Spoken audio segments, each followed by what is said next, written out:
everyone, welcome back to my channel. If you guys are new, welcome. My name is Dina. Thank you for clicking on this video. So today we're going to be super festive again because it's October. So obviously we're going to be sticking to the theme of Halloween for October. I've got my little setup here. Guys, don't you just love this pumpkin? It's so cute. I got it from my best friend Krista. She actually gave me an early birthday gift. Well, she's doing it in part. She's doing a part 1 and part 2. My birthday is actually October the 18th, but she's like, I want to give part of your gift now so you can fully enjoy it. And honestly, I'm obsessed with this pumpkin. It's so cute. I love it. And I recently got a cauldron, so I'm just like loving the vibes. Anyways, guys, in today's video, we're going to be talking about the history of Halloween because Halloween actually has a rich history and it wasn't always what it is now today. It's actually super interesting. So if you guys are interested in that, make sure you guys keep watching. So we're going to go back to 2,000 years ago. So around 50 BC to 50 AD, the ancient Celts actually believed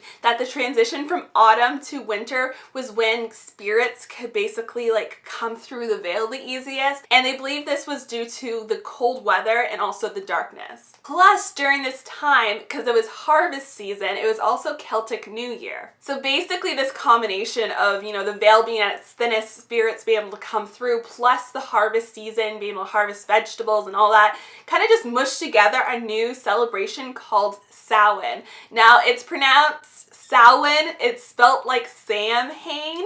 A lot of people get confused, and I was confused the first time I saw it. I don't know why it's pronounced the way it is, but yes, it's pronounced Samhain. Now, during Samhain, people would actually have masks to try and scare away the ghosts, as well as having very large bonfire celebrations. They would also go door to door offering prayers to each other and soul cakes, which were different types of breads. So during this time, plus a little bit forward in time, so we're going from about 43 to 80 AD, we start to see Romans merge their own traditions in with this tradition. So the first tradition is called Feralia. I hope I pronounced that right. Basically, this happened in late October, and it was a festival honoring the dead. The second tradition was called Ode to Pomona. Pomona was the goddess of fruit, and her symbol was actually the apple. Since her symbol was the apple, this is actually where one of the many theories of where the whole bobbing for apples activity originated from. Then we move forward to 609 AD, where Pope Boniface IV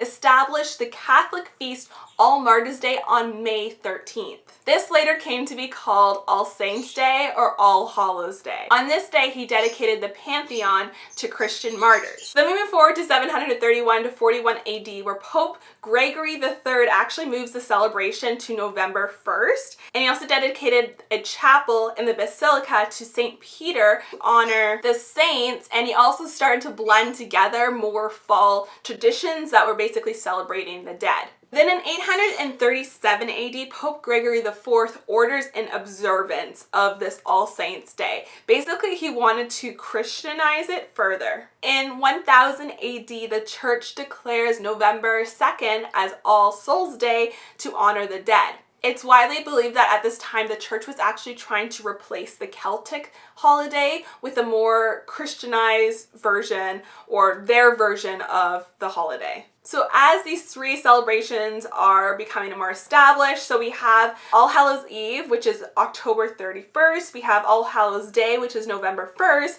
and then we have All Souls Day on November 2nd. As all of this is happening, Aztecs in Mexico are starting to develop their own traditions, their own celebrations called Dia de los Muertos, also known as Day of the Dead. If you guys are familiar with the Day of the Dead, you probably have seen sugar skulls. Often people will wear sugar skull like face paint, or they'll have like little sugar skull decorations. So basically this is happening in Mexico as all these other traditions are occurring in Europe.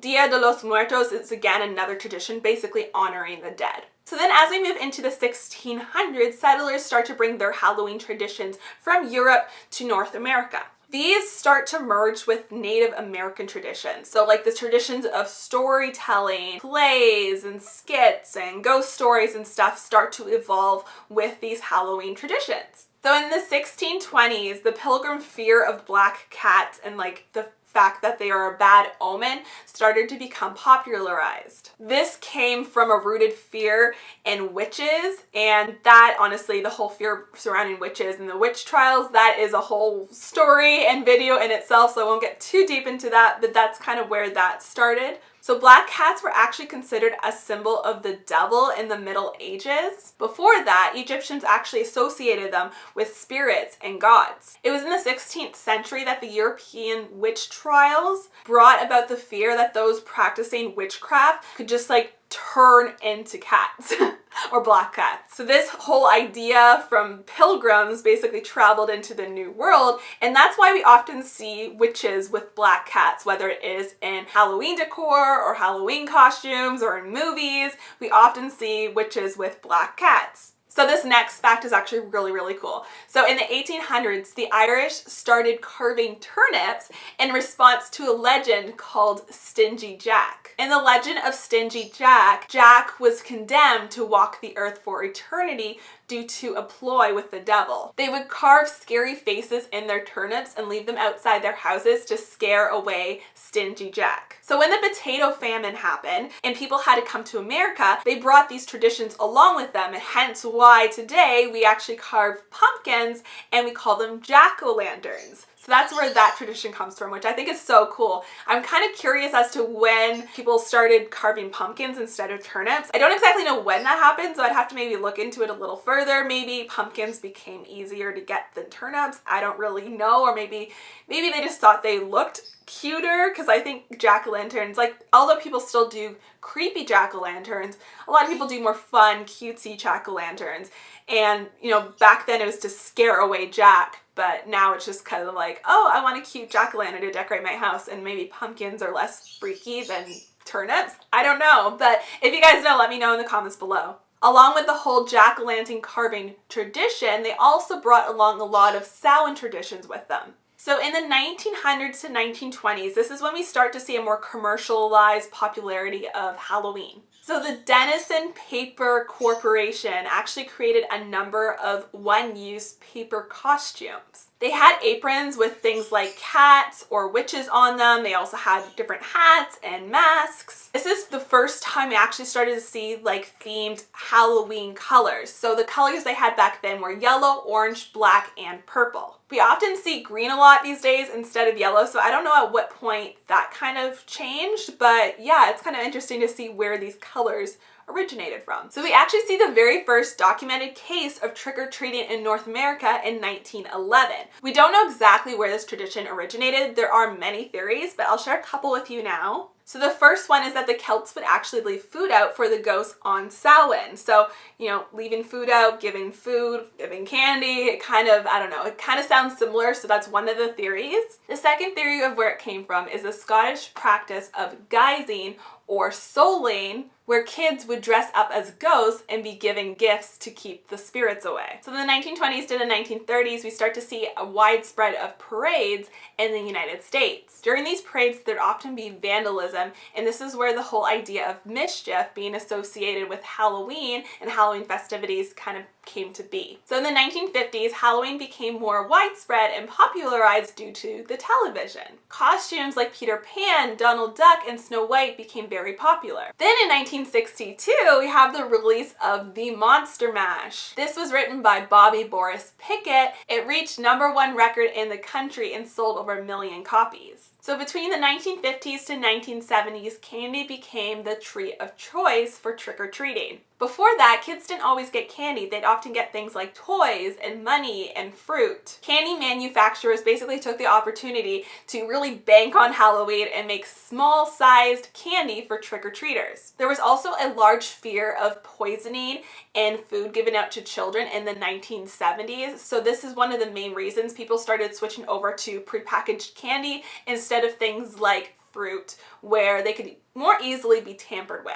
A lot of this fear came about because of a case of a fatal poisoning in 1974. A Texan named Ronald Clark O'Brien fatally poisoned his own 8-year-old son by lacing his candy with cyanide. He also handed poisoned candy out to a few other neighborhood children. Luckily, they did not die. So Halloween costumes were always spooky or scary, but they were never gory. However, in 1978, we see a shift to a more gory type costumes due to the release of the first Halloween movie. Then we move into the 2000s, and 2000s became about more sexy costumes. So before that, we really didn't see a lot of sexy costumes. Halloween was always something that was scary. But yeah, 2000s was definitely the age of sexy Halloween costumes. I just think it's so fascinating how Halloween came to be, and I'm sure there's so much more to it. There's a few other interesting facts that were on this website where I got all this information, so I will definitely link this website in the description box below if you guys want to read more, and obviously to give credit to the person that put the website together and did the research, because